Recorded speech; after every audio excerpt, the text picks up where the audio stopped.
closed source versus open source AI is not about ethics, it's not about philosophy, it's about money. So recently, people like Dario Amodei, the head of Anthropic, have been on a rampage against open source models, specifically Chinese models. And it's always couched in the language of wanting to be a better shepherd of the future of artificial intelligence, not wanting to give these extremely powerful models to bad actors, to people who are going to make chemical weapons, to people who are going to break into banks. Now, these are real risks, but they are not the main risk to the closed source labs. For OpenAI and Anthropic, open source models or open weight models are a threat. Every time a Chinese lab releases an open weight model that is 80% as good as the state-of-the-art models like Claude and ChatGPT, that is a problem. Every time a model like DeepSeek or GLM 5.2 comes out, it erodes investors' confidence. Right now, about 2% of GDP in the US is going into AI investment and about 60% of venture capitalist funds. A lot of money is being put all in one place on one big bet that AI is going to pay off.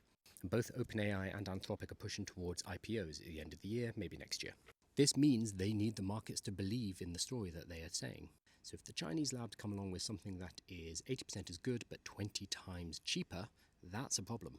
This will erode confidence in the AI market as a whole, which, because of the overinvestment, may have the domino effect of bringing down the whole US economy, allowing China to step in as the de facto #1 economy in the world. This is the real threat to the closed source labs and to America.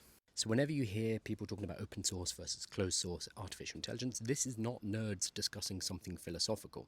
This is not about abstract software development principles being discussed on Reddit and Stack Overflow. This is a geopolitical reality. This is the United States of America versus China. This is the economic argument that's going to shape the next few decades.